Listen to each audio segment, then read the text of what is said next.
നമസ്കാരം. ജ്യോതിഷത്തിന്റെ ആഴങ്ങളിലേക്ക് നിങ്ങളെ നയിക്കുന്ന ഋഷിപ്രോക്തം എന്ന ഈ യൂട്യൂബ് ചാനലിലേക്ക് ഏവർക്കും ഹൃദ്യമായ സ്വാഗതം. കാലചക്രം തിരിയുമ്പോൾ ഗ്രഹങ്ങളുടെ ഗതിയും മനുഷ്യ ജീവിതത്തിന്റെ ഗതിയും എല്ലാം ബന്ധപ്പെട്ടുകൊണ്ട് എല്ലാ കാര്യത്തിലും മാറ്റങ്ങൾ ഭവിക്കും. ആ മാറ്റങ്ങളുടെ അടിസ്ഥാനത്തിൽ ഇന്ന് നാം പരിശോധിക്കാൻ പോകുന്നത് മകരം രാശിക്കാരുടെ 3 വർഷത്തെ സമ്പൂർണ്ണ ജാതകമാണ്.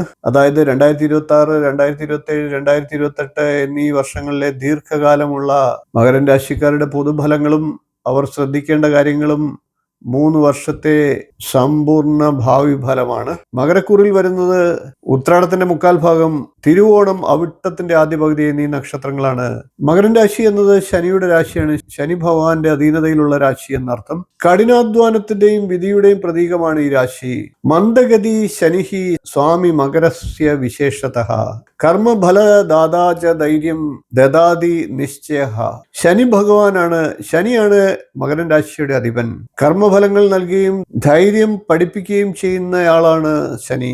മകരം രാശിക്കാരുടെ പ്രത്യേകതകൾ ഒന്ന് പരിശോധിക്കാം. രാശ്യാധിപൻ ശനിയാണ് എന്ന് പറഞ്ഞു. ഭൂമി തത്വമുള്ള രാശിയാണിത്. മകരമത്സ്യമാണ് ഇതിന്റെ ചിഹ്നം. കലമാനും മുതലയും ചേർന്നുള്ള കടിപിടി രാശിയായിട്ടും ഇതിനെ പറയുന്നുണ്ട്. മകരം രാശിക്കാരിലുള്ള ഗുണങ്ങളെ നമുക്കൊന്ന് പരിശോധിക്കാം. ഇവർ കഠിനാധ്വാനികളായിരിക്കും, അച്ചടക്കമുള്ളവരുമാണ്, ഇവർ ക്ഷമയുള്ളവരാണ്, വിശ്വസ്തതയുള്ളവരുമാണ്, കൂടാതെ പ്രായോഗിക ചിന്തയുള്ളവരാണ്. ഇവരുടെ ദോഷങ്ങൾ എന്തൊക്കെയാണ് എന്ന് പരിശോധിക്കാം. ചിലപ്പോഴൊക്കെ പിശുക്ക് അധികമായിട്ടുണ്ടാകാം, വാശിയുള്ളവരാണ്, കൂടാതെ സംശയ സ്വഭാവം അടിസ്ഥാനമായിട്ടുണ്ടാകും. ഇവരിൽ എപ്പോഴും ഒരു വിഷാദ പ്രവണതയുണ്ടാകും. ധൈര്യം സർവത്ര സാധനം നാസ്തി തദ്വിനാ ഫലം. ക്ഷമയില്ലാതെ നിങ്ങൾക്ക് വിജയിക്കാൻ സാധിക്കില്ല. ഇത് ഇന്നത്തെ വീഡിയോയിൽ ദിവസഫലമോ മാസഫലമോ അല്ല നാം പറയുന്നത്, 3 വർഷത്തെ സമ്പൂർണ്ണ ഫലത്തെയാണ്. കാരണം ദീർഘകാല ഫലങ്ങൾ അറിഞ്ഞുകൊണ്ടാണ് നാം മുന്നേറേണ്ടത്. അത് മൂലം ജീവിതത്തെ നല്ല രീതിയിൽ മാറ്റിമറിക്കുന്നതിന് സഹായകരമാകും. നമ്മളുടെ വരും കാലങ്ങളെ അറിഞ്ഞുകൊണ്ട് നമുക്ക് പോരായ്മകൾ പരിശോധിച്ച് മുന്നേറാനായിട്ട് സാധിക്കും. ഗ്രഹാണാം ചാലനൈനൈവ ജീവിതം പരിവർത്തതേ. ഗ്രഹങ്ങളുടെ ഗതി അനുസരിച്ചാണ് ജീവിതം പരിവർത്തനം ചെയ്യുന്നത്. ഇവിടെ നാം പ്രധാനമായി വ്യാഴം അഥവാ ഗുരു, രാഹു, കേതു, ശനി എന്നീ ഗ്രഹങ്ങളെ അടിസ്ഥാനപ്പെടുത്തിയാണ് ഫലങ്ങൾ പറയുന്നത്. നമുക്ക് മകരക്കൂറുകാരുടെ 2026, 2027, 2028 എന്നീ വർഷങ്ങൾ എങ്ങനെ ഉണ്ടാകുമെന്ന് വിശദമായിട്ടൊന്ന് പരിശോധിക്കാം. ആദ്യം നമുക്ക് 2026 മകരക്കൂറുകാർക്ക് എങ്ങനെ ഉണ്ടാകുമെന്ന് പരിശോധിക്കാം. ഗുരുശ്ച ശുഭദഃ സാക്ഷാത് ശനിഹി കർമ്മപ്രദായകഃ. മകരക്കൂറുകാർക്ക് ശനി ഇപ്പോൾ 3-ാം ഭാവത്തിലാണ്. അതുകൊണ്ട് തന്നെ ധൈര്യപൂർവ്വം കാര്യങ്ങളെ സമീപിക്കുവാനായിട്ട് സാധിക്കുന്നതാണ്. വ്യാഴം മകരക്കൂറുകാർക്ക് ഇപ്പോൾ 6-ാം ഭാവത്തിലാണ്. അതുകൊണ്ട് തന്നെ ആരോഗ്യത്തിൽ ചില പോരായ്മകളൊക്കെ ഉണ്ടായിട്ടുണ്ടാകാം. ആരോഗ്യകാര്യത്തിൽ ശ്രദ്ധ ആവശ്യമാണ്. ഓം ബ്രം ബൃഹസ്പതേ നമ, ഓം കേം കേതവേ നമ എന്നീ മന്ത്രങ്ങളെ ജപിക്കുക. കാരണം മകരക്കൂറുകാർക്ക് കേതുവും അഷ്ടമത്തിലുണ്ട്. ജൂൺ 2-ാം തീയതി വ്യാഴം രാശി മാറി മകരക്കൂറുകാർക്ക് ഉച്ചസ്ഥനായി കർക്കിടകൻ രാശിയിലേക്ക് എത്തുകയാണ്. അത് 7-ാം ഭാവത്തിലേക്കാണ് വ്യാഴത്തിന്റെ സ്ഥിതി വരുന്നത്. അങ്ങനെ വരുമ്പോൾ വ്യാഴം 7-ാം ഭാവത്തിൽ, ശനി 3-ാം ഭാവത്തിൽ, രാഹു 2-ൽ, കേതു ആകട്ടെ അഷ്ടമത്തിൽ. ശനിയും വ്യാഴവും ഒരേപോലെ ഗുണഫലങ്ങളെ പ്രദാനം ചെയ്തു തുടങ്ങുകയാണ്. ജൂൺ 2 മുതൽ ഒക്ടോബർ വരെയുള്ള കാലഘട്ടം അതുകൊണ്ട് തന്നെ മകരക്കൂറുകാർക്ക് സുവർണ കാലഘട്ടമാണ്. ധനപരമായി ഒട്ടേറെ നേട്ടമുണ്ടാകുന്നതാണ്. വിജയം കൈവരിക്കാൻ എല്ലാ മേഖലയിലും സാധിക്കുന്നതാണ്. ബഹുമാനം ലഭിക്കുന്നതാണ്. യഥാ ഗുരു ശുഭസ്ഥാനെ ധനലാഭോ ന സംശയ. ധനലാഭം ഉണ്ടാകുമെന്നതിന് യാതൊരു സംശയമില്ല. കാരണം വ്യാഴം അനുകൂല ഭാവത്തിലാണ്. ഒക്ടോബർ മുതൽ ഡിസംബർ വരെയുള്ള 2026 കാലഘട്ടം വ്യാഴം ചിങ്ങം രാശിയിലേക്ക് കടക്കുകയാണ്, അഷ്ടമഭാവത്തിലേക്ക്. ചെറിയ ചെറിയ ബുദ്ധിമുട്ടുകൾ ഈ സമയത്ത് ഉണ്ടാകാം.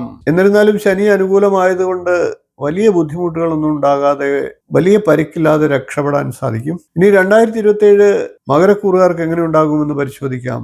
ആദ്യം ജനുവരി മുതൽ ജൂൺ വരെയുള്ള കാലഘട്ടത്തെ പറയാം. വീണ്ടും നല്ല സമയം തിരികെ വരികയാണ്.